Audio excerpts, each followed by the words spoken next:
ഈ ലോകത്തെ ഒരു രാജ്യം. ആ രാജ്യത്തിന് സ്വന്തമായി ഒരു റിസോഴ്സ് പോലുമില്ല. അതായത് ഇരുമ്പോ, കൽക്കരിയോ, സ്വർണ്ണമോ, ഓയിലോ അങ്ങനെയുള്ള യാതൊരു നിക്ഷേപങ്ങളും അവിടെയില്ല. മാത്രമല്ല അതൊരു ലാൻഡ് ലോക്ക്ഡ് ആയിട്ടുള്ള രാജ്യമാണ്. ചുറ്റും വലിയ വലിയ രാജ്യങ്ങളാണ്. അതിന് സ്വന്തമായിട്ടുള്ള ഒരു കടൽ തീരമില്ല. അതുകൊണ്ട് തന്നെ ട്രേഡുമായി ബന്ധപ്പെട്ടിട്ടോ പോർട്ടുമായി ബന്ധപ്പെട്ടിട്ടോ ഉള്ള ഒരു എക്കോണമി സൃഷ്ടിക്കാൻ ആ രാജ്യത്തിന് സാധിക്കുകയില്ല. ഇനി ആ രാജ്യത്തിൻ്റെ ഭൂപ്രകൃതി നോക്കുകയാണെങ്കിലോ 60 മുതൽ 65% ലാൻഡ് ഏരിയയും ആൽപ്സ് എന്ന് പറഞ്ഞിട്ടുള്ള പർവ്വത നിരകളാൽ മൂടപ്പെട്ടിരിക്കുകയാണ്. ഇനി ബാക്കി വരുന്ന ഒരു 20-25% സ്ഥലത്തോളം വലിയ വലിയ ജലാശയങ്ങളാണ്. ബാക്കി വരുന്ന സ്ഥലം മാത്രമാണ് കൃഷിയോഗ്യമായിട്ടുള്ളത്. എന്നാൽ വർഷത്തിൻ്റെ പകുതി സമയവും അവിടെ മഞ്ഞുകൊണ്ട് മൂടപ്പെട്ടിരിക്കുകയാണ്. അതുകൊണ്ട് കൃഷിയെയും ആശ്രയിക്കാൻ കഴിയാത്തൊരു രാജ്യം. ഈ രാജ്യത്തിൻ്റെ ചുറ്റും കിടക്കുന്നത് വലിയ വലിയ എംപയറുകളായിരുന്നു, വലിയ വലിയ സാമ്രാജ്യങ്ങളായിരുന്നു എന്ന് കാണാം.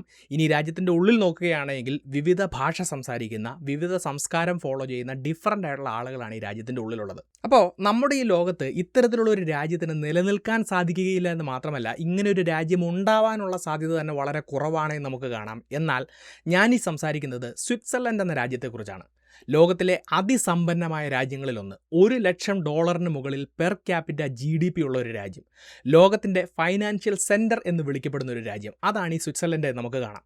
അപ്പോൾ പലരും പറയാറുണ്ട് അവിടെ വലിയൊരു ബാങ്കിങ് സംവിധാനം ഉള്ളതുകൊണ്ടും സ്വിസ് ബാങ്കുകളിൽ വലിയ രീതിയിലുള്ള കള്ളപ്പണത്തിൻ്റെ നിക്ഷേപം ഉള്ളതുകൊണ്ടൊക്കെയാണ് സ്വിറ്റ്സർലൻഡിന് ഒരു സമ്പന്ന രാജ്യമായി മാറാൻ കഴിയുന്നത് എന്നാണ്. എന്നാൽ അവിടുത്തെ ബാങ്കിങ് ഇൻഡസ്ട്രി സ്വിറ്റ്സർലൻഡിൻ്റെ GDPയുടെ 10% താഴെ മാത്രമേ കോൺട്രിബ്യൂട്ട് ചെയ്യുന്നുള്ളൂ എന്ന് മനസ്സിലാക്കുക. അപ്പോൾ ഇത്തരത്തിലുള്ള ധാരാളം പ്രതിസന്ധികൾ ഉണ്ടായിരുന്നിട്ടും അതിനെയെല്ലാം കൃത്യമായി അതിജീവിച്ച് ലോകത്തിലെ ഒരു അതിസമ്പന്ന രാജ്യമായി മാറാൻ സ്വിറ്റ്സർലൻഡിന് സാധിച്ചത് എങ്ങനെയാണ്? ആ വളർച്ചയിൽ നിന്നും നമുക്ക് എന്തൊക്കെ കാര്യങ്ങൾ പഠിക്കാൻ സാധിക്കും? സോ ഇത്തരത്തിലുള്ള കാര്യങ്ങളാണ് ഇന്നത്തെ ഈ വീഡിയോയിലൂടെ വിശദീകരിക്കുന്നത്. നമുക്ക് വീഡിയോയിലേക്ക് കടക്കാം. My name is Alex. What I do is explain. Welcome to അലക്സ്പ്ലെയിൻ.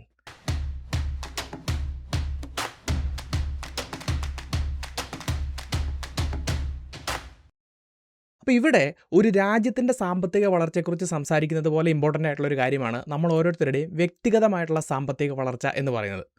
ഇപ്പോൾ ഇൻവെസ്റ്റ്മെൻറ്റുമായി ബന്ധപ്പെട്ട് നോക്കുകയാണെങ്കിൽ ചില പ്രധാനപ്പെട്ട കമ്പനികളുടെയൊക്കെ സ്റ്റോക്കുകൾ ചില രാജ്യങ്ങളിൽ മാത്രമേ അവൈലബിൾ ആയിട്ടുണ്ടാവും.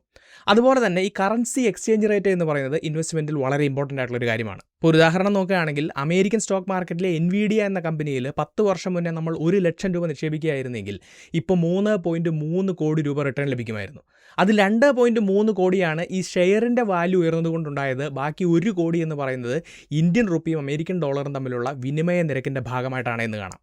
അതുപോലെ തന്നെ ഈ എക്സ്ചേഞ്ച് റേറ്റിനെ കൺസിഡർ ചെയ്ത് നോക്കുകയാണെങ്കിൽ അമേരിക്കയിലെ S&P 500-ന് ഇന്ത്യയിലെ നിഫ്റ്റി 50 അപേക്ഷിച്ച് 30% അധിക വളർച്ച ഉണ്ടായിട്ടുണ്ട് എന്ന് നമുക്ക് കാണാം. അപ്പോൾ വിവിധ രാജ്യങ്ങളുടെ മാർക്കറ്റുകളുടെയും അതുപോലെ തന്നെ അവരുടെ കറൻസികളുടെയും മൂല്യത്തിലുള്ള ഈ ഒരു കാര്യം പ്രയോജനപ്പെടുത്താൻ വേണ്ടിയിട്ട് നമ്മുടെ നിക്ഷേപങ്ങളുടെ ഒരു ഭാഗം ഗ്ലോബൽ മാർക്കറ്റിൽ ഇൻവെസ്റ്റ് ചെയ്തുകൊണ്ട് നമ്മളുടെ ഇൻവെസ്റ്റ്മെൻറ്റുകളെ ഡൈവേഴ്സിഫൈ ചെയ്യുക എന്ന് പറയുന്നത് വളരെ ഇമ്പോർട്ടൻ്റ് ആയിട്ടുള്ള ഒരു കാര്യമാണ്. സോ ഇന്ത്യയിലിരുന്നുകൊണ്ട് തന്നെ ഇത്തരത്തിൽ ആഗോള കമ്പനികളിൽ നിക്ഷേപിക്കാൻ നിങ്ങൾ ആഗ്രഹിക്കുന്നുണ്ടെങ്കിൽ IND മണി എന്ന പ്ലാറ്റ്ഫോം നല്ലൊരു അവസരമാണ് നമുക്ക് നൽകുന്നത്. അപ്പോൾ ഈ IND മണി ഗുജറാത്തിലെ ഗിഫ്റ്റ് സിറ്റിയിൽ ഓപ്പറേറ്റ് ചെയ്യുന്ന ഒരു ഗ്യാപ്പ് ലൈസൻസ്ഡ് ബ്രോക്കറാണ് എന്ന് മാത്രമല്ല ഇന്ത്യൻ അതോറിറ്റി ആയിട്ടുള്ള IFSCAയുടെ റെഗുലേഷന് കീഴിലുമാണ്. അപ്പോൾ ഇവിടെ നമ്മൾ ഇൻവെസ്റ്റ് ചെയ്യുന്നത് ഫോറിൻ അസറ്റുകളിലാണെങ്കിലും നമ്മുടെ KYC നടക്കുന്നതും നമ്മുടെ ഫണ്ട് മൂവ് ചെയ്യുന്നതുമെല്ലാം ഇന്ത്യൻ റെഗുലേറ്ററി ഓവർസൈറ്റിൻ്റെ കീഴിലാണ് എന്നത് മനസ്സിലാക്കുക.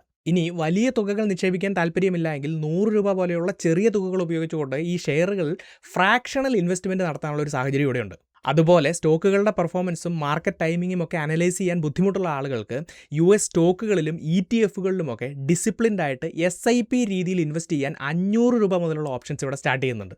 ഇനി ഇവിടെ ഗ്ലോബൽ ആയിട്ടുള്ള ETFകളിൽ വരെ ഇൻവെസ്റ്റ്മെൻറ്റുകൾ നടക്കുന്നതുകൊണ്ട് ഈ AI അതുപോലെ സെമി കണ്ടക്ടർ ബൂമുകളൊക്കെ നടക്കുന്ന തായ്വാൻ, സൗത്ത് കൊറിയ പോലെയുള്ള എക്കോണമികളിൽ വരെ ഇൻവെസ്റ്റ് ചെയ്യാനുള്ള അവസരമുണ്ട്. ഇനി ഇതിൻ്റെ എല്ലാം ഒപ്പം നമ്മൾ ഈ ടാക്സ് ഫയൽ ചെയ്യുന്ന സമയത്ത് മാനുവൽ കാൽക്കുലേഷൻസിൻ്റെ ബുദ്ധിമുട്ട് ഒഴിവാക്കുന്നതിന് വേണ്ടിയിട്ട് ഈ IND മണി ആപ്പ് തന്നെ നമുക്ക് ടാക്സ് റിപ്പോർട്ടുകൾ ജനറേറ്റ് ചെയ്ത് നൽകും. നമ്മുടെ ITR ഫ്രീ ആയിട്ട് ഫയൽ ചെയ്യാനുള്ള സൗകര്യവും ഈ പ്ലാറ്റ്ഫോമിലുണ്ട്. സോ നിങ്ങളുടെ പാൻ കാർഡും കുറച്ച് ബേസിക് ഡോക്യുമെൻറ്റ്സും ഉണ്ടെങ്കിൽ വളരെ ഈസി ആയിട്ട് KYC ഫില്ല് ചെയ്യാനും IND മണി അക്കൗണ്ട് സ്റ്റാർട്ട് ചെയ്യാനും സാധിക്കും.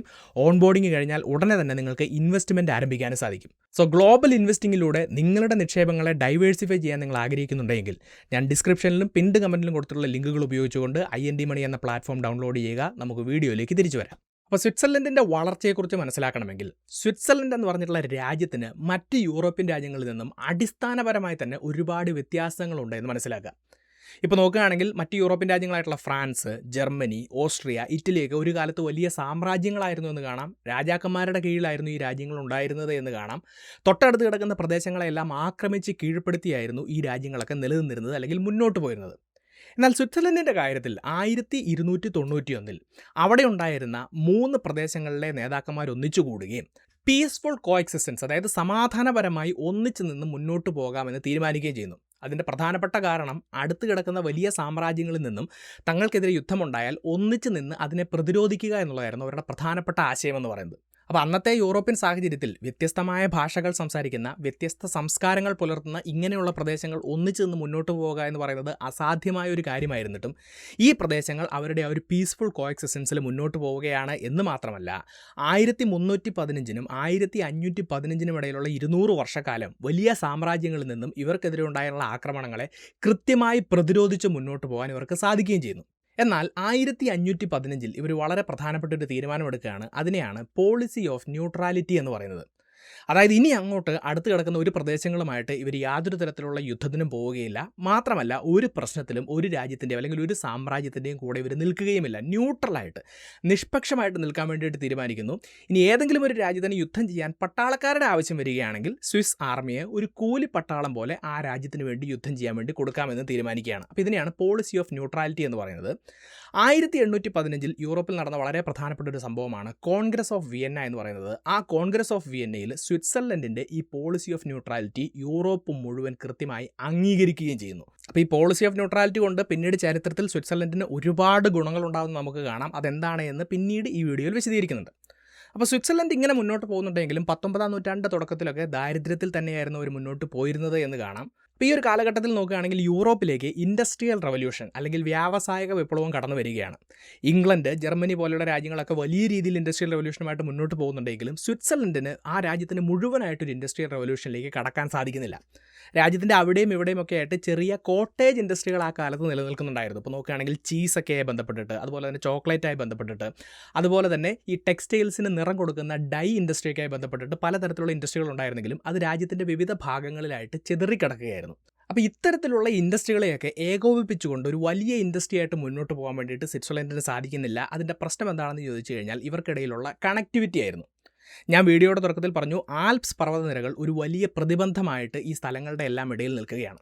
അപ്പോൾ ഈ കാലഘട്ടങ്ങളിൽ ഇംഗ്ലണ്ടിലും ജർമ്മനിയിലുമൊക്കെ വലിയ രീതിയിലുള്ള റെയിൽവേ ശൃംഖലകൾ രൂപീകരിക്കപ്പെട്ടിരുന്നു. അത് അവരുടെ ഇൻഡസ്ട്രിയൽ റവല്യൂഷനെ വലിയ രീതിയിൽ സഹായിക്കുകയും ചെയ്തിരുന്നു. അപ്പോൾ അതുപോലെ തന്നെ സ്വിറ്റ്സർലൻഡിലും ഈ ആൽപ്സ് പർവ്വതനിരകളിലൂടെ റെയിൽവേ ലൈനുകളുടെയും ടണലുകളുടെയും ഒരു വലിയ നെറ്റ്വർക്ക് തന്നെ രൂപീകരിക്കാൻ വേണ്ടിയിട്ട് ഇവർ തീരുമാനിക്കുകയാണ്. പക്ഷേ ഇത്തരത്തിലുള്ള ഒരു കാര്യം ചെയ്യണമെങ്കിൽ വലിയ രീതിയിലുള്ള ടെക്നോളജിയും അതുപോലെ തന്നെ ധാരാളം പണവും ആവശ്യമാണ്. അപ്പോൾ ഇത്തരത്തിലുള്ള വലിയ പ്രൊജക്റ്റുകൾ ചെയ്യാൻ വേണ്ടിയിട്ട് അന്നത്തെ കാലത്ത് രാജ്യങ്ങൾ ചെയ്തിരുന്നത് വിദേശത്ത് നിന്നും കടമെടുക്കുക, ഫോറിൻ ഡെറ്റ് എടുക്കുക എന്നുള്ളതായിരുന്നു. എന്നാൽ സ്വിറ്റ്സർലൻഡ് വ്യത്യസ്തമായിട്ടുള്ളൊരു മാർഗ്ഗമാണ് ഇവിടെ സ്വീകരിക്കുന്നത്. ഒരു പബ്ലിക് പ്രൈവറ്റ് പാർട്ട്ണർഷിപ്പ് പോലെ സ്വിറ്റ്സർലൻഡിലെ ജനങ്ങളുടെ കയ്യിൽ നിന്നും പണം കടമെടുക്കുന്ന ഒരു രീതിയാണ് അവർ ഫോളോ ചെയ്യുന്നത്.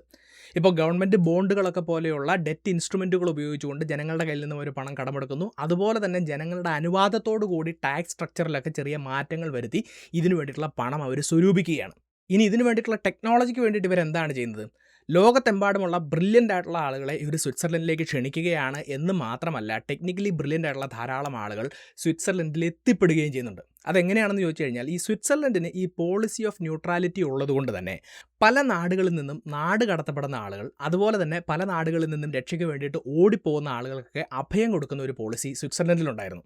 ഇപ്പോൾ തന്നെ നോക്കുകയാണെങ്കിൽ ചില രാജ്യങ്ങളിലെ രാജാക്കന്മാർക്കെതിരെയോ അല്ലെങ്കിൽ അവിടുത്തെ ഗവൺമെൻറ്റുകൾക്കെതിരെയോ ശബ്ദമുയർത്തുന്ന രാഷ്ട്രീയ നേതാക്കൾ, അതുപോലെ തന്നെ കലാകാരന്മാർ, പ്രൊഫസർമാർ, ഇങ്ങനെയുള്ള ആളുകളൊക്കെ സ്വിറ്റ്സർലൻഡിലേക്ക് നാട് കടത്തപ്പെട്ടിരുന്നു എന്ന് ചരിത്രം പരിശോധിച്ചാൽ നമുക്ക് കാണാം. അപ്പോൾ ടെക്നിക്കലി ബ്രില്യൻ്റ് ആയിരുന്ന ധാരാളം ആളുകൾ ഈ ഒരു കാലഘട്ടത്തിൽ സ്വിറ്റ്സർലൻഡിൽ എത്തിപ്പെടുകയും ഈ ആൽപ്സിനെ തുരന്നുകൊണ്ടുള്ള ടണലുകളും റെയിൽവേ നെറ്റ്വർക്കും ഒക്കെ നിർമ്മിക്കുന്നതിന് വലിയ രീതിയിൽ കോൺട്രിബ്യൂട്ട് ചെയ്യുകയും ചെയ്യുന്നു. അപ്പോൾ ഈ രീതിയിൽ രാജ്യത്തെ ആളുകളുടെ സഹായത്തോടു കൂടി പണം കണ്ടെത്തിയും ഇത്തരത്തിലുള്ള ബ്രില്യൻ്റ് ആയിട്ടുള്ള ആളുകളുടെ സഹായത്തോടു കൂടി ടെക്നോളജി നിർമ്മിച്ചുകൊണ്ടും രാജ്യത്തെ വലിയൊരു റെയിൽവേ നെറ്റ്വർക്ക് നിർമ്മിക്കാൻ വേണ്ടിയിട്ട് സ്വിറ്റ്സർലൻഡിന് സാധിക്കുന്നു. അപ്പോൾ അതിൻ്റെ ഭാഗമായിട്ട് സ്വിറ്റ്സർലൻഡിൻ്റെ വിവിധ ഭാഗങ്ങളിലുള്ള ചെറിയ ഇൻഡസ്ട്രികളെയൊക്കെ കണക്ട് ചെയ്ത് വലിയ ഇൻഡസ്ട്രികളാക്കാനും ഒരു ഇൻഡസ്ട്രിയൽ റവല്യൂഷനിലേക്ക് പോകാനും അവർക്ക് സാധിക്കുന്നു എന്ന് മാത്രമല്ല, സ്വിറ്റ്സർലൻഡിൻ്റെ അടുത്ത് കിടക്കുന്ന വലിയ ഇൻഡസ്ട്രിയലൈസ്ഡ് ആയിട്ടുള്ള രാജ്യങ്ങൾക്കും ഇതൊരു വലിയ സഹായമായി മാറുകയാണ്. കാരണം ഫ്രാൻസ്, ജർമ്മനി, ഇറ്റലി പോലെയുള്ള രാജ്യങ്ങൾക്ക് സ്വിറ്റ്സർലൻഡിൻ്റെ ഉള്ളിലൂടെയുള്ള വളരെ ഫാസ്റ്റ് ആയിട്ടുള്ള ഒരു കണക്ടിവിറ്റി ഇവിടെ ലഭിക്കുകയാണ്. അങ്ങനെ ഇത്തരത്തിലുള്ള രാജ്യങ്ങളുടെയൊക്കെ ഒരു ട്രാൻസിറ്റ് ഹബ്ബായിട്ട് സ്വിറ്റ്സർലൻഡ് മാറുകയും അത് അവരുടെ വരുമാനത്തിന് വലിയ രീതിയിൽ കോൺട്രിബ്യൂട്ട് ചെയ്യുകയും ചെയ്യുന്നു.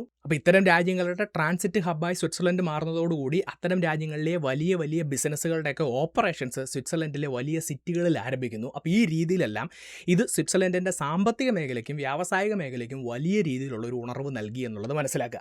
അപ്പോൾ ഈ ഒരു കാര്യത്തിൽ സ്വിറ്റ്സർലൻഡിൻ്റെ റെയിൽവേ ഒക്കെ ബന്ധപ്പെട്ടിട്ട് ഈ പോളിസി ഓഫ് ന്യൂട്രാലിറ്റി വലിയ രീതിയിലുള്ള ഒരു ഗുണം ചെയ്തു എന്നിപ്പോൾ നമുക്ക് കാണാൻ കഴിയും. എന്നാൽ സ്വിറ്റ്സർലൻഡിൻ്റെ പോളിസി ഓഫ് ന്യൂട്രാലിറ്റി അവർക്ക് ഏറ്റവും കൂടുതൽ ഗുണം ചെയ്തത് അവരുടെ ബാങ്കിങ് സെക്ടറിൻ്റെ വളർച്ചയുമായി ബന്ധപ്പെട്ടിട്ടാണ്. ഇപ്പോൾ തന്നെ സ്വിറ്റ്സർലൻഡ് എന്ന് കേൾക്കുമ്പോൾ തന്നെ സ്വിസ് ബാങ്കുമായി ബന്ധപ്പെട്ടിട്ടുള്ള കാര്യങ്ങളാണ് നമ്മുടെ മനസ്സിലേക്ക് കടന്നു വരിക. അപ്പോൾ ഇവിടുത്തെ ഏറ്റവും പ്രധാനപ്പെട്ട ഒരു കാര്യമായിരുന്നു സ്വിറ്റ്സർലൻഡിൻ്റെ ബാങ്കിങ് സീക്രസി എന്ന് പറയുന്നത്. അതിൻ്റെ ഒരു ആരംഭം എന്താണെന്ന് ചോദിച്ചു കഴിഞ്ഞാൽ, ഞാൻ പറഞ്ഞു സ്വിറ്റ്സർലൻഡിൻ്റെ കൂലിപ്പട്ടാളം വിവിധ രാജ്യങ്ങൾക്ക് വേണ്ടിയിട്ട് യുദ്ധം ചെയ്യാൻ പോയിട്ടുണ്ടായിരുന്നുവെന്ന്. അപ്പോൾ അവർക്ക് കിട്ടുന്ന പ്രതിഫലം അവരുടെ ബാങ്ക് അക്കൗണ്ടുകളിൽ സൂക്ഷിക്കുമ്പോൾ ഇവരേത് രാജ്യത്തിന് വേണ്ടിയിട്ടാണ് യുദ്ധം ചെയ്തത് എന്ന് പുറത്തറിയാതിരിക്കുന്നതിന് വേണ്ടിയിട്ട് അവരുടെ അക്കൗണ്ടും മറ്റു കാര്യങ്ങളുമെല്ലാം വളരെ സീക്രട്ടായിട്ട് സ്വിറ്റ്സർലൻഡ് കീപ്പ് ചെയ്തിരുന്നു. ഇനി ഇത് മാത്രമല്ല, ഈ സ്വിറ്റ്സർലൻഡിൽ ഈ പോളിസി ഓഫ് ന്യൂട്രാലിറ്റി ഉള്ളതുകൊണ്ട് തന്നെ മറ്റ് രാജ്യങ്ങൾ അങ്ങോട്ടും ഇങ്ങോട്ടും യുദ്ധം ചെയ്യുമ്പോൾ എന്തായാലും സ്വിറ്റ്സർലൻഡ് ആ യുദ്ധത്തിൻ്റെ ഭാഗമായിരിക്കുകയില്ല. അതുകൊണ്ട് തന്നെ തങ്ങളുടെ സ്വത്തുക്കൾ സുരക്ഷിതമാക്കി വെക്കുന്നതിന് വേണ്ടിയിട്ട് പല ആളുകളും സ്വിറ്റ്സർലൻഡിലെ ബാങ്കുകളിൽ അവരുടെ സ്വത്തുക്കൾ കൊണ്ടുപോയി നിക്ഷേപിക്കുമായിരുന്നു. ഇനി അതുപോലെ തന്നെ ചില രാജ്യങ്ങളിലെ ആളുകളും അവിടുത്തെ ഗവൺമെൻറ്റോ രാജാവോ ഒക്കെ തമ്മിൽ പ്രശ്നം ഉണ്ടാകുമ്പോൾ തൻ്റെ സ്വത്ത് രാജാവ് കണ്ടുകെട്ടാതിരിക്കുന്നതിന് വേണ്ടിയിട്ട് ഈ സ്വത്തുക്കളൊക്കെ അവർ സ്വിറ്റ്സർലൻഡിലെ ബാങ്കുകളിൽ കൊണ്ടുപോയി നിക്ഷേപിക്കുമായിരുന്നു. അപ്പോൾ ഇത്തരത്തിലുള്ള ബാങ്കുകളുടെ ഒരു ഡീറ്റെയിൽസും സ്വിറ്റ്സർലൻഡ് പുറത്തുവിട്ടിരുന്നില്ല. വളരെ സീക്രട്ടായിട്ടായിരുന്നു ഈ ഡീറ്റെയിൽസ് അവർ ഹാൻഡിൽ ചെയ്തിരുന്നത്. അപ്പോൾ ഈ സീക്രസി അല്ലെങ്കിൽ ഈ സ്വകാര്യത എന്ന് പറയുന്നത് സ്വിറ്റ്സർലൻഡിലെ ബാങ്കുകൾ അവരുടെ ബാങ്കിങ്ങിൻ്റെ ഒരു ബേസിക് പ്രിൻസിപ്പിൾ, ഒരു അടിസ്ഥാന തത്വമാക്കി മാറ്റുകയാണ്. അങ്ങനെ 1934 ബാങ്കിങ് സീക്രസി ആക്ട് എന്ന് പറഞ്ഞിട്ടുള്ള ഒരു നിയമം തന്നെ സ്വിറ്റ്സർലൻഡ് നിലവിൽ വരുന്നു. അതായത് അവിടുത്തെ ബാങ്ക് അക്കൗണ്ടുകളുമായി ബന്ധപ്പെട്ടുള്ള ഏതെങ്കിലും വിവരങ്ങൾ പുറത്തുവിടുന്നത് ഒരു ക്രിമിനൽ കുറ്റമാക്കി മാറ്റുകയാണ്. അതോടുകൂടി ലോകത്തിൻ്റെ വിവിധ ഭാഗങ്ങളിൽ നിന്നും തങ്ങളുടെ പണം സുരക്ഷിതമാക്കി വെക്കുന്ന അല്ലെങ്കിൽ ആ ബാങ്കിങ് ഡാറ്റ സുരക്ഷിതമാക്കി വെക്കേണ്ട ആവശ്യമുള്ള ആളുകളെല്ലാം സ്വിറ്റ്സർലൻഡിലെ ബാങ്കുകളിൽ അവരുടെ നിക്ഷേപം നടത്താൻ വേണ്ടി തുടങ്ങുകയാണ്. ഇനി അത് മാത്രമല്ല, ഞാൻ പറഞ്ഞു സ്വിറ്റ്സർലൻഡിൻ്റെ 60 മുതൽ 65% വരെ ആൽപ്സ് പർവ്വതനിരയാണ്. അപ്പോൾ ഈ പർവ്വതനിരകളിൽ സ്വിറ്റ്സർലൻഡിലെ ബാങ്കുകൾ വലിയ വോൾട്ടുകൾ അല്ലെങ്കിൽ വലിയ അറകൾ ഉണ്ടാക്കുകയാണ്. അപ്പോൾ അത് പർവ്വതത്തിൻ്റെ ഉള്ളിലായതുകൊണ്ട് തന്നെ വളരെ സുരക്ഷിതമായിരിക്കുമെന്ന് ഉറപ്പുള്ളതുകൊണ്ട് ലോകത്തിൻ്റെ വിവിധ ഭാഗങ്ങളിലുള്ള ആളുകൾ വിലപിടിപ്പുള്ള ധാരാളം വസ്തുക്കൾ സൂക്ഷിച്ചു വെക്കുന്നതിന് വേണ്ടിയിട്ട് ഈ വോൾട്ടുകൾ ഉപയോഗിക്കുകയാണ്. ഇതും സ്വിറ്റ്സർലൻഡിൻ്റെ ബാങ്കിങ് മേഖലയ്ക്ക് വലിയൊരു ബൂസ്റ്റ് നൽകുകയാണെന്ന് കാണാം. നമ്മൾ ലോകത്ത് സാധാരണ ബാങ്കുകളിൽ കൊണ്ടുപോയി പണം നിക്ഷേപിക്കുമ്പോൾ നമുക്ക് ഇങ്ങോട്ടൊരു പലിശ കിട്ടുകയാണ് ചെയ്യുന്നത്. എന്നാൽ സ്വിസ് ബാങ്കുകളെ സംബന്ധിച്ചിടത്തോളം അത് നെഗറ്റീവ് ഇൻട്രസ്റ്റ് ആണ് എന്ന് കാണാം. അതായത് നമ്മുടെ പണവും സ്വത്തുക്കളും എല്ലാം അവിടെ സൂക്ഷിക്കുന്നതിന് വേണ്ടിയിട്ട് നമ്മൾ പണം അങ്ങോട്ട് കൊടുക്കുകയാണ് ചെയ്യുന്നത്. ഇത് സ്വിറ്റ്സർലൻഡിൻ്റെ ബാങ്കിങ് മേഖലയ്ക്ക് വലിയൊരു വരുമാനത്തിന് കാരണമാകുന്നു എന്നുള്ളത് മനസ്സിലാക്കുക. എന്നാൽ ഈ സ്വിസ് ബാങ്കിങ് മേഖലയ്ക്ക് ഏറ്റവും കൂടുതൽ ബൂസ്റ്റ് കിട്ടുന്നത് 2ാം ലോക മഹായുദ്ധത്തിൻ്റെ സമയത്താണ് എന്ന് കാണാം. കാരണം യൂറോപ്പിലെ രാജ്യങ്ങളെല്ലാം യുദ്ധത്തിലായിരിക്കുകയും സ്വിറ്റ്സർലൻഡിൽ സമാധാനം നിലനിൽക്കുകയും ചെയ്യുന്നതുകൊണ്ട് യുദ്ധം നടക്കുന്ന രാജ്യങ്ങളിലെ ആളുകളെല്ലാം തങ്ങളുടെ സ്വത്തുക്കൾ സംരക്ഷിക്കുന്നതിന് വേണ്ടിയിട്ട് അത് സ്വിറ്റ്സർലൻഡിലെ ബാങ്കുകളിലും വോൾട്ടുകളിലും കൊണ്ടുപോയി നിക്ഷേപിക്കുകയാണ്. ഇനി അതുപോലെ തന്നെ ജർമ്മനിയിലെയൊക്കെ നാസി സൈന്യം ഈ ജൂതന്മാരുടെ കയ്യിൽ നിന്നൊക്കെ പിടിച്ചെടുത്ത സ്വർണവും മറ്റ് സ്വത്തുക്കളും എല്ലാം സംരക്ഷിക്കുന്നതിന് വേണ്ടിയിട്ട് സ്വിറ്റ്സർലൻഡിൽ കൊണ്ടുപോയി നിക്ഷേപിക്കുന്നു. അതുപോലെ തന്നെ ജർമ്മനിയിലൊക്കെ ഉണ്ടായിരുന്ന ജൂത സമൂഹം നാസി പട്ടാളത്തിൻ്റെ കയ്യിൽ നിന്ന് തങ്ങളുടെ സ്വത്തുക്കൾ സംരക്ഷിക്കുന്നതിന് വേണ്ടിയിട്ടും ഇത്തരത്തിലുള്ള വോൾട്ടുകളിലും ബാങ്കുകളിലും ഒക്കെ കൊണ്ടുപോയി നിക്ഷേപിക്കുന്നു. അപ്പോൾ ഈ രീതിയിലെല്ലാം വലിയ രീതിയിലുള്ളൊരു ബൂസ്റ്റ് ആ ഒരു സമയത്ത് സ്വിറ്റ്സർലൻഡിലെ ബാങ്കുകൾക്ക് കിട്ടിയിട്ടുണ്ടെന്ന് മനസ്സിലാക്കുക. സോ സ്വിറ്റ്സർലൻഡിൻ്റെ വളർച്ചയുടെ ഒരു പ്രധാനപ്പെട്ട കാരണം സ്വിസ് ബാങ്കുകളിലെ കള്ളപ്പണത്തിൻ്റെ നിക്ഷേപവും അതുപോലെ തന്നെ അവിടുത്തെ വാൾട്ടുകളിലുണ്ടായിരുന്ന നാസി സ്വർണവുമാണ് എന്ന് പറഞ്ഞുള്ള ഒരു വലിയ ആരോപണം കാലാകാലങ്ങളായിട്ട് സ്വിറ്റ്സർലൻഡിൻ്റെ ഉയർന്നു വരുന്നത് നമ്മൾ കേൾക്കാറുണ്ട്. പക്ഷേ ഒരു കാര്യം മനസ്സിലാക്കുക, അവരുടെ വളർച്ചയുടെ വളരെ ചെറിയൊരു ഭാഗം മാത്രമാണ് ഇത് കോൺട്രിബ്യൂട്ട് ചെയ്തിരിക്കുന്നത്. ഞാൻ വീഡിയോയുടെ തുടക്കത്തിൽ പറഞ്ഞതുപോലെ സ്വിറ്റ്സർലൻഡിൻ്റെ ബാങ്കിങ് ഇൻഷുറൻസ് മേഖലകൾ മൊത്തത്തിൽ അവിടുത്തെ GDPയിലേക്ക് കോൺട്രിബ്യൂട്ട് ചെയ്യുന്നത് 10% താഴെ മാത്രമാണ് എന്നുള്ളത് മനസ്സിലാക്കുക. പക്ഷേ ചരിത്രത്തിൽ ഇങ്ങനെ ഒരു കാര്യം കൂടി ഉണ്ട് എന്നുള്ളത് തിരിച്ചറിയുക തീർച്ചയായിട്ടും സ്വിറ്റ്സർലൻഡിൻ്റെ വളർച്ചയെ സഹായിച്ചിട്ടുണ്ട്. ഇനി സ്വിസ് ബാങ്കുകളിലേക്ക് വിദേശത്ത് നിന്ന് വലിയ രീതിയിലുള്ള നിക്ഷേപം വരുന്നത് പോലെ തന്നെ സ്വിറ്റ്സർലൻഡിൻ്റെ എക്കോണമിയിലേക്കും പുറത്തുനിന്ന് വലിയ രീതിയിലുള്ള നിക്ഷേപം വരുന്നുണ്ട് എന്നുള്ളത് മനസ്സിലാക്കുക. അതിൻ്റെ കാരണം എന്താണെന്ന് ചോദിച്ചു കഴിഞ്ഞാൽ രാഷ്ട്രീയമായിട്ടും സാമ്പത്തികമായിട്ടും വലിയ രീതിയിൽ സ്ഥിരതയുള്ള ഒരു പൊളിറ്റിക്കൽ ആൻഡ് എക്കോണമിക്കൽ സ്റ്റെബിലിറ്റിയുള്ള രാജ്യമാണ് സ്വിറ്റ്സർലൻഡ് എന്നുള്ളതുകൊണ്ടാണ്. അപ്പോൾ അവിടുത്തെ പൊളിറ്റിക്സിനെ കുറിച്ച് നമ്മൾ കൃത്യമായിട്ടുള്ളൊരു കാര്യം മനസ്സിലാക്കണം. സ്വിറ്റ്സർലൻഡ് ഒരു ഡെമോക്രസിയാണ്, ഒരു ജനാധിപത്യ രാജ്യമാണ് എങ്കിലും സ്വിറ്റ്സർലൻഡ് ഒരു ഡയറക്റ്റ് ഡെമോക്രസി എന്നാണ് അറിയപ്പെടുന്നത്. എന്താണെന്ന് ചോദിച്ചു കഴിഞ്ഞാൽ അവിടുത്തെ ജനങ്ങൾ വോട്ട് ചെയ്താണ് അവിടുത്തെ ഗവൺമെൻറ്റിനെ അധികാരത്തിലെത്തിക്കുന്നത് എങ്കിലും ആ ഗവൺമെൻറ് എടുക്കുന്ന തീരുമാനങ്ങൾ ജനങ്ങളുടെ അനുവാദത്തോടു കൂടി മാത്രമേ ആയിരിക്കുകയുള്ളൂ. മറ്റൊരു രീതിയിൽ പറഞ്ഞാൽ ഗവൺമെൻറ് പ്രധാനപ്പെട്ട എന്ത് തീരുമാനമെടുക്കണമെങ്കിലും അതുമായി ബന്ധപ്പെട്ടിട്ട് ജനങ്ങളുടെ ഇടയിൽ ഒരു വോട്ടിംഗ് നടത്തും. ജനങ്ങളുടെ ഭൂരിപക്ഷത്തിൻ്റെ പിന്തുണയുണ്ടെങ്കിൽ മാത്രമേ ആ തീരുമാനം നടപ്പിലാക്കാൻ അവിടുത്തെ ഗവൺമെൻറ്റിന് സാധിക്കുകയുള്ളൂ. ഓരോ വർഷവും 10-15 വിഷയങ്ങളുമായി ബന്ധപ്പെട്ടിട്ട് 4-5 റഫറണ്ടങ്ങൾ സ്വിറ്റ്സർലൻഡിൽ നടക്കാറുണ്ട് എന്നുള്ള കാര്യം മനസ്സിലാക്കുക. അപ്പോൾ അവിടുത്തെ ഗവൺമെൻറ്റിന് അല്ലെങ്കിൽ അവിടുത്തെ രാഷ്ട്രീയ നേതാക്കൾക്ക് സ്വന്തമായി തീരുമാനമെടുത്ത് ഒരു കാര്യവും ചെയ്യാൻ സാധിക്കില്ല. ജനങ്ങളുടെ പിന്തുണയുണ്ടെങ്കിൽ മാത്രമേ വലിയ കാര്യങ്ങൾ നടപ്പിലാക്കാൻ സാധിക്കുകയുള്ളൂ. അപ്പോൾ അതുകൊണ്ട് അവിടെ 2 ഗുണങ്ങളാണ് നമുക്ക് കാണാൻ സാധിക്കുക. ഒന്നാമത്തേത് പൊളിറ്റിക്കൽ സ്റ്റെബിലിറ്റി. ഇപ്പോൾ നമ്മൾ ലോകത്തെല്ലായിടത്തും കാണുന്നത് എന്താണ്? ഒരു ഗവൺമെൻറ് മാറി അടുത്ത ഗവൺമെൻറ് അധികാരത്തിൽ വരുമ്പോൾ പഴയ ഗവൺമെൻറ്റിൻ്റെ തീരുമാനങ്ങളെല്ലാം നിർത്തലാക്കിയിട്ട് പുതിയ പരിപാടികളുമായിട്ട് പുതിയ ഗവൺമെൻറ് മുന്നോട്ട് പോകും. എന്നാൽ സ്വിറ്റ്സർലൻഡിൽ ജനങ്ങൾ തീരുമാനിക്കുന്ന കാര്യങ്ങൾ തന്നെ നടക്കുന്നത് കൊണ്ട് എത്ര ഗവൺമെൻറ്റുകൾ മാറി മാറി വന്നാലും അവിടുത്തെ കാര്യങ്ങളെല്ലാം ഒരേ രീതിയിൽ തന്നെ മുന്നോട്ട് പോകും. അതിനാണ് പൊളിറ്റിക്കൽ സ്റ്റെബിലിറ്റി എന്ന് പറഞ്ഞുകൊണ്ട് ഉദ്ദേശിച്ചിരിക്കുന്നത്. അതിലും പ്രധാനപ്പെട്ട കാര്യമാണ് സാമ്പത്തിക സ്ഥിരത അല്ലെങ്കിൽ എക്കോണമിക് സ്റ്റെബിലിറ്റി എന്ന് പറയുന്നത്. ഇപ്പോൾ തന്നെ ടാക്സേഷൻ, നികുതിയുമായി ബന്ധപ്പെട്ടിട്ട് ഗവൺമെൻറ് എന്തെങ്കിലും തീരുമാനമെടുക്കണമെങ്കിൽ ജനങ്ങളുടെ അപ്രൂവൽ വേണം. അതുകൊണ്ട് തന്നെ യൂറോപ്യൻ രാജ്യങ്ങളിൽ താരതമ്യേന ഏറ്റവും നികുതി കുറഞ്ഞ രാജ്യമാണ് സ്വിറ്റ്സർലൻഡ് എന്ന് നമുക്ക് കാണാം. അതുപോലെ തന്നെ ഗവൺമെൻറ് അവരുടെ പണം സ്പെൻഡ് ചെയ്യുമ്പോൾ ആവശ്യമില്ലാത്ത കാര്യങ്ങൾക്ക് സ്പെൻഡ് ചെയ്യാതിരിക്കാൻ വേണ്ടിയിട്ട് ജനങ്ങൾ ശ്രദ്ധിക്കും. ജനങ്ങളുടെ അപ്രൂവലോടുകൂടി മാത്രമേ വലിയ സ്പെൻഡിങ്ങുകൾ അവർക്ക് നടത്താൻ സാധിക്കുള്ളൂ. അപ്പോൾ ഈ രീതിയിലെല്ലാം സാമ്പത്തിക സ്ഥിരതയിലൂടെയും ഈ രാജ്യത്തിന് മുന്നോട്ട് പോകാൻ സാധിക്കും. അപ്പോൾ രാഷ്ട്രീയമായും സാമ്പത്തികമായും സ്ഥിരതയുള്ള രാജ്യങ്ങളിലേക്കാണ് എപ്പോഴും ഫോറിൻ ഇൻവെസ്റ്റ്മെൻറ്റ് കടന്നു വരുന്നത്. അപ്പോൾ സ്വിറ്റ്സർലൻഡിൻ്റെ കാര്യത്തിൽ ഇത് നല്ല രീതിയിൽ നടക്കുന്നുണ്ടെന്ന് മനസ്സിലാക്കുക. അപ്പോൾ ഈ ഒരു സാഹചര്യം സ്വിറ്റ്സർലൻഡിൻ്റെ കറൻസി ആയിട്ടുള്ള സ്വിസ് ഫ്രാങ്കിന് വലിയൊരു ബൂസ്റ്റ് നൽകുന്നുണ്ട് എന്നുള്ളത് മനസ്സിലാക്കുക. കാരണം ലോകത്ത് എപ്പോഴും സ്വിസ് ഫ്രാങ്കിന് ഡിമാൻഡ് ഉള്ളത് കൊണ്ട് തന്നെ അതിൻ്റെ മൂല്യം എപ്പോഴും ഉയർന്നുകൊണ്ടിരിക്കുകയാണ്. ഇപ്പോൾ 2006 ഒരു സ്വിസ് ഫ്രാങ്ക് എന്ന് പറയുന്നത് 86 അമേരിക്കൻ സെൻറ്റുകളായിരുന്നത് 2026 $1.24 അമേരിക്കൻ ഡോളറായിട്ട് ഉയർന്നിരിക്കുകയാണ്. 50% ഉയർച്ചയാണ് സ്വിസ് ഫ്രാങ്കിൻ്റെ മൂല്യത്തിലുണ്ടായിരിക്കുന്നത്. ഇനി ഒരു കാര്യം കൂടെ മനസ്സിലാക്കുക, ഞാൻ നേരത്തെ 2ാം ലോക മഹായുദ്ധത്തിൻ്റെ കാര്യം പറഞ്ഞതുപോലെ സമാധാനം നിലനിൽക്കുന്ന അവസരങ്ങളെക്കാൾ കൂടുതലായി സമാധാനമില്ലാത്ത സാഹചര്യങ്ങളിലാണ് സ്വിറ്റ്സർലൻഡിൻ്റെ എക്കോണമിയിലേക്ക് ഏറ്റവും വലിയ നിക്ഷേപങ്ങൾ ഉണ്ടാകുന്നത്.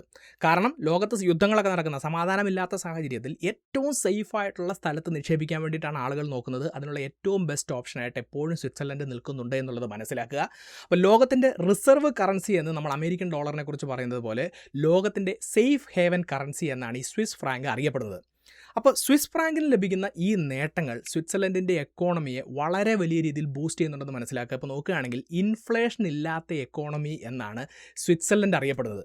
കഴിഞ്ഞ 10-20 വർഷത്തെ കണക്ക് നോക്കുകയാണെങ്കിൽ സ്വിറ്റ്സർലൻഡിൻ്റെ ഇൻഫ്ലേഷൻ 1% മുകളിലേക്ക് പോയിരിക്കുന്നത് വിരലിലെണ്ണാവുന്ന അവസരങ്ങളിൽ മാത്രമാണ്. പലപ്പോഴും സ്വിറ്റ്സർലൻഡ് ഒരു ഡീഫ്ലേഷനിലൂടെയാണ് കടന്നു പോകുന്നത് എന്നുള്ളത് മനസ്സിലാക്കുക. അപ്പോൾ സാധാരണ രാജ്യങ്ങളിലൊക്കെ ഭൂരിഭാഗം സമയങ്ങളിലും ഇൻഫ്ലേഷനാണ്, പണപ്പെരുപ്പമാണ് നടക്കുന്നത്. അപ്പോൾ ഈ പണപ്പെരുപ്പത്തെ നിയന്ത്രിക്കുന്നതിന് വേണ്ടിയിട്ട് അല്ലെങ്കിൽ മാർക്കറ്റിലെ മണി സപ്ലൈ കുറയ്ക്കുന്നതിന് വേണ്ടിയിട്ട് സെൻട്രൽ ബാങ്കുകൾ എന്താണ് ചെയ്യുന്നത്? അവരുടെ കയ്യിലുള്ള അസറ്റുകൾ, വിദേശ നാണ്യം, അതുപോലെ തന്നെ ഗോൾഡ് ഒക്കെ മാർക്കറ്റിൽ വിറ്റ് അവരുടെ പണം തിരികെ വാങ്ങുകയും മണി സപ്ലൈ കുറയ്ക്കുകയുമാണ് ചെയ്യുന്നത്. എന്നാൽ സ്വിറ്റ്സർലൻഡ് അതിൻ്റെ നേരെ ഓപ്പോസിറ്റാണ് ചെയ്യുന്നത് എന്ന് കാണാം. അവർക്ക് ഡീഫ്ലേഷൻ ആയതുകൊണ്ട് തന്നെ കൂടുതൽ പണം പ്രിൻ്റ് ചെയ്ത് മാർക്കറ്റിലെത്തിച്ച് കൂടുതൽ അസറ്റുകൾ, ഗോൾഡും വിദേശ നാണ്യവും ഒക്കെ വാങ്ങി ഈ മാർക്കറ്റിലെ മണി സപ്ലൈ അവർ കൂട്ടുകയാണ് ചെയ്യുന്നത്. അപ്പോൾ അതിൻ്റെ ഭാഗമായിട്ട് വലിയ ഫോറക്സ് റിസർവ് കീപ്പ് ചെയ്യാനും അതിൻ്റെ ഭാഗമായിട്ട് വലിയൊരു വരുമാനം ഉണ്ടാക്കാനും സ്വിറ്റ്സർലൻഡിന് സാധിക്കുന്നുണ്ടെന്ന് മനസ്സിലാക്കുക. $900 ബില്യൺ വിദേശ നാണ്യ നിക്ഷേപമാണ് ഇപ്പോൾ സ്വിറ്റ്സർലൻഡിലുള്ളത്. അപ്പോൾ ഈ രീതിയിലെല്ലാം അവരുടെ സാമ്പത്തിക മേഖലയ്ക്ക് അവിടുത്തെ ഒരു പൊളിറ്റിക്കൽ സിറ്റുവേഷൻ എങ്ങനെ സഹായം ചെയ്യുന്നുവെന്ന് ഇപ്പോൾ നിങ്ങൾക്ക് മനസ്സിലായിട്ടുണ്ടാവും. ഇനി സ്വിറ്റ്സർലൻഡിൻ്റെ വളർച്ചയിലെ വളരെ പ്രധാനപ്പെട്ട മറ്റൊരു ഭാഗമാണ് അവിടുത്തെ വിദ്യാഭ്യാസം എന്ന് പറയുന്നത്. ലോകത്തിലെ ഏറ്റവും മികച്ച വിദ്യാഭ്യാസം കൊടുക്കുന്ന രാജ്യങ്ങളിലൊന്നാണ് സ്വിറ്റ്സർലൻഡ്. അതിൻ്റെ കാരണം എന്താണെന്ന് ചോദിച്ചു കഴിഞ്ഞാൽ ഞാൻ പറഞ്ഞു, ആ രാജ്യവുമായി ബന്ധപ്പെട്ടിട്ടുള്ള പ്രധാനപ്പെട്ട തീരുമാനങ്ങളെല്ലാം ജനങ്ങൾ വോട്ട് ചെയ്താണ് തീരുമാനിക്കുന്നത്. അപ്പോൾ സാമ്പത്തികമായിട്ടും അല്ലാതെയും ഒക്കെയുള്ള കാര്യങ്ങളിൽ ഒരു മിനിമം അറിവുണ്ടെങ്കിൽ മാത്രമേ കൃത്യമായി ഇത്തരം കാര്യങ്ങളിൽ വോട്ട് ചെയ്യാൻ ജനങ്ങൾക്ക് സാധിക്കുകയുള്ളൂ. അതുകൊണ്ട് തന്നെ അവിടുത്തെ ജനങ്ങൾ എഡ്യൂക്കേറ്റഡ് ആണ് എന്ന് അവിടുത്തെ ഗവൺമെൻറ് ഉറപ്പുവരുത്തുന്നു. ഇനി അവിടെ പലതരത്തിലുള്ള എഡ്യൂക്കേഷൻ സിസ്റ്റം നമുക്ക് കാണാം. 15 വയസ്സ് പൂർത്തിയായിട്ടുള്ള സ്വിറ്റ്സർലൻഡിലെ വിദ്യാർത്ഥികളുടെ 2/3 ഭാഗവും ഒരു വൊക്കേഷണൽ എഡ്യൂക്കേഷനിലേക്ക് അല്ലെങ്കിൽ ഒരു തൊഴിലധിഷ്ഠിത വിദ്യാഭ്യാസത്തിലേക്കും അതുമായി ബന്ധപ്പെട്ടിട്ടുള്ള ഒരു പെയ്ഡ് അപ്രൻറ്റീസ്ഷിപ്പിലേക്കും പോകുന്നു എന്നാണ് പറയുന്നത്. അപ്പോൾ അത്തരത്തിലുള്ള വിദ്യാഭ്യാസം പൂർത്തിയാക്കി ജോബ് മാർക്കറ്റിലേക്ക് വരുന്ന സ്വിറ്റ്സർലൻഡിലെ ആളുകൾ വളരെ സ്കിൽഡ് ആയിട്ടുള്ള ആളുകളാണ് എന്ന് അവിടുത്തെ ഗവൺമെൻറ് ഉറപ്പുവരുത്തുന്നു. ഇനി ബാക്കിയുള്ള ആളുകളാണെങ്കിലോ വളരെ എലീറ്റ് ആയിട്ടുള്ള അക്കാഡമിക് പാത്തുകളിലേക്ക് അവർ പോവുകയാണ്. അപ്പോൾ ഇത്രയും സ്കിൽഡ് ആയിട്ടുള്ള, ഇത്രയും എക്സ്പെൻസീവ് ആയിട്ടുള്ള ലേബർ അവരുടെ മാനുഫാക്ചറിങ് സെക്ടറിലേക്കൊക്കെ വരുമ്പോൾ ആ സെക്ടറിന് ഇതൊരു വലിയ ബൂസ്റ്റ് കൊടുക്കുന്നുണ്ട് എന്നുള്ളത് മനസ്സിലാക്കുക. അപ്പോൾ സ്വിറ്റ്സർലൻഡിലെ മാനുഫാക്ചറിങ് സെക്ടറിനെ കുറിച്ച് പറയുന്നത് ഹൈപ്പർ കോംപ്ലക്സ് ആയിട്ടുള്ള ലോ വോളിയം പ്രൊഡ്യൂസ് ചെയ്യുന്ന ഹൈ മാർജിൻ പ്രൊഡക്ട്സ് എന്നാണ്. ഇപ്പോൾ ഓരോ വസ്തുക്കളെയും അത് നിർമ്മിച്ച രാജ്യവുമായി ബന്ധപ്പെടുത്തിയിട്ട് നമ്മൾ പറയാറുണ്ട്. ഇപ്പോൾ ചൈനയിൽ നിന്നും വാങ്ങുന്ന ഒരു സാധനമാണ് എങ്കിൽ അത് വളരെ ചീപ്പായിരിക്കും എന്ന് മാത്രമല്ല അതിൻ്റെ ക്വാളിറ്റിയും വളരെ ചീപ്പായിരിക്കും. അതേസമയം സ്വിറ്റ്സർലൻഡിൽ നിന്ന് വരുന്ന ഒരു പ്രൊഡക്റ്റ് ആണെങ്കിൽ അതിന് വില വളരെ കൂടുതലാണെങ്കിലും ടോപ്പ് ക്വാളിറ്റിയിലുള്ള പ്രൊഡക്റ്റ് ആയിരിക്കും എന്ന് നമുക്ക് ഉറപ്പാണ്. അപ്പോൾ അതിൻ്റെ ഏറ്റവും വലിയൊരു ഉദാഹരണമാണ് സ്വിസ് വാച്ചുകൾ എന്ന് പറയുന്നത്. അപ്പോൾ ഇത്തരത്തിലുള്ള ഹൈലി എഡ്യൂക്കേറ്റഡ് ആയിട്ടുള്ള ഹൈലി സ്കിൽഡ് ആയിട്ടുള്ള ഒരു വർക്ക് ഫോഴ്സ് സ്വിറ്റ്സർലൻഡിൻ്റെ മാനുഫാക്ചറിങ് മേഖലയെ എങ്ങനെ ലോകത്തിലെ ഏറ്റവും ബെസ്റ്റ് ആക്കി മാറ്റുന്നു എന്നുള്ളത് ഇപ്പോൾ നിങ്ങൾക്ക് മനസ്സിലായിട്ടുണ്ടാവും. ഇനി ഇത് മാത്രമല്ല, ഒരുപാട് റിസർച്ചും ഇന്നോവേഷനും ഒക്കെ വേണ്ടി വരുന്ന പ്രൊഡക്റ്റുകളിലും സ്വിറ്റ്സർലൻഡിൻ്റെ പ്രൊഡക്റ്റുകൾ ലോകത്തിലെ ബെസ്റ്റ് ക്വാളിറ്റിയാണ് എന്നുള്ളത് മനസ്സിലാക്കുക. ഇപ്പോൾ തന്നെ നോക്കുകയാണെങ്കിൽ കെമിക്കൽ ഫാർമസ്യൂട്ടിക്കൽ മേഖലയിലൊക്കെ സ്വിറ്റ്സർലൻഡിൻ്റെ പ്രൊഡക്റ്റുകൾ വളരെ ടോപ്പ് ക്വാളിറ്റിയാണ് എന്ന് മാത്രമല്ല, സ്വിറ്റ്സർലൻഡിൻ്റെ എക്സ്പോർട്ടിൻ്റെ 50% ഇത്തരത്തിലുള്ള പ്രൊഡക്റ്റുകളാണ് എന്ന് തിരിച്ചറിയാം. അപ്പോൾ സ്വിറ്റ്സർലൻഡിലെ വിവിധ തൊഴിൽ മേഖലകൾ ഇത്രയും വലിയ വരുമാനം ഉണ്ടാക്കാൻ തുടങ്ങുമ്പോൾ അവിടെ ജോലി ചെയ്യുന്ന ആളുകൾക്ക് കിട്ടുന്ന സാലറിയും അതുപോലെ തന്നെ ഉയർന്നതായിരിക്കുമെന്ന് മനസ്സിലാക്കുക. ലോകത്തിലെ ഏറ്റവും വലിയ ശമ്പളം കൊടുക്കുന്ന രാജ്യങ്ങളിലൊന്നാണ് സ്വിറ്റ്സർലൻഡ് എന്ന് കാണാം. അവിടുത്തെ ഒരാളുടെ ആവറേജ് ആനുവൽ സാലറി എന്ന് പറയുന്നത് 80,000 മുതൽ 90,000 വരെ സ്വിസ് ഫ്രാങ്ക് ആണ്. ഇന്ത്യൻ റുപ്പിയുടെ കാര്യത്തിൽ പറയുകയാണെങ്കിൽ 95 ലക്ഷം മുതൽ 1 കോടി വരെയാണ് എന്ന് കാണാം. അപ്പോൾ ഈ ശമ്പളം എന്ന് പറഞ്ഞിട്ടുള്ള ഫാക്ടർ ഉള്ളതുകൊണ്ട് തന്നെ വിദേശ രാജ്യങ്ങളിൽ നിന്നൊക്കെയുള്ള ഹൈലി സ്കിൽഡ് ആയിട്ടുള്ള ആളുകൾ തൊഴിലന്വേഷിച്ച് സ്വിറ്റ്സർലൻഡിൻ്റെ ജോബ് മാർക്കറ്റിലേക്ക് വരുന്നുണ്ട്. അപ്പോൾ അവർ ഹൈലി സ്കിൽഡ് ആയിട്ടുള്ള ആളുകളായതുകൊണ്ട് തന്നെ ഇന്നോവേഷൻ്റെയും മറ്റു ഭാഗമൊക്കെ ആയിട്ട് ഒരുപാട് കാര്യങ്ങൾ കോൺട്രിബ്യൂട്ട് ചെയ്യാൻ അവർക്ക് സാധിക്കുന്നു. അത് വീണ്ടും സ്വിറ്റ്സർലൻഡിൻ്റെ എക്കോണമിയെ ബൂസ്റ്റ് ചെയ്യുന്നുണ്ട് എന്നുള്ളത് മനസ്സിലാക്കുക. പക്ഷേ സ്വിറ്റ്സർലൻഡുമായി ബന്ധപ്പെട്ട് കേൾക്കുന്ന ഏറ്റവും വലിയൊരു അപവാദമാണ് അവിടെ ക്വാളിറ്റി ഓഫ് ലൈഫ് ഉണ്ടെങ്കിലും അവിടുത്തെ ജീവിത ചെലവ്, കോസ്റ്റ് ഓഫ് ലിവിങ് വളരെ കൂടുതലാണ് എന്നുള്ളത്.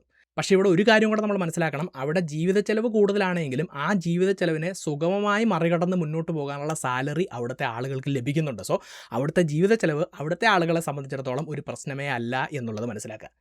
ഇനി സ്വിറ്റ്സർലൻഡിൻ്റെ സാമ്പത്തിക വളർച്ചയ്ക്ക് കാരണമായ മറ്റൊരു പ്രധാനപ്പെട്ട കാര്യമെന്ന് പറയുന്നത് സ്വിറ്റ്സർലൻഡിൽ രാഷ്ട്രീയമായിട്ടും സാമ്പത്തികമായിട്ടും ഒരു സ്ഥിരതയുണ്ട് എന്ന് മാത്രമല്ല, അത് വളരെ ബ്യൂട്ടിഫുൾ ആയിട്ടുള്ള വളരെ സുന്ദരമായിട്ടുള്ള ഒരു രാജ്യം കൂടെയാണ്. അപ്പോൾ ഈ ലോകത്ത് സ്വിറ്റ്സർലൻഡ് പോലെ അല്ലെങ്കിൽ അതിനേക്കാൾ സുന്ദരമായിട്ടുള്ള ധാരാളം സ്ഥലങ്ങളുണ്ടെങ്കിലും അവിടെയെല്ലാം എല്ലായ്പ്പോഴും സമാധാനമായിരിക്കും എന്ന് നമുക്ക് ഉറപ്പിച്ച് പറയാൻ സാധിക്കില്ല. എന്നാൽ സ്വിറ്റ്സർലൻഡിൻ്റെ കാര്യത്തിൽ ഈ രാഷ്ട്രീയ സാമ്പത്തിക സ്ഥിരതയൊക്കെ ഉള്ളതുകൊണ്ടും ഈ പറഞ്ഞിട്ടുള്ള ന്യൂട്രാലിറ്റി പോളിസി ഫോളോ ചെയ്യുന്നതുകൊണ്ടും സമാധാനമായിരിക്കുമെന്ന് ഉറപ്പിച്ച് പറയാൻ സാധിക്കുന്നത് കൊണ്ട് തന്നെ ധാരാളം ടൂറിസ്റ്റുകൾ എല്ലാ വർഷവും സ്വിറ്റ്സർലൻഡിലേക്ക് എത്തുന്നു.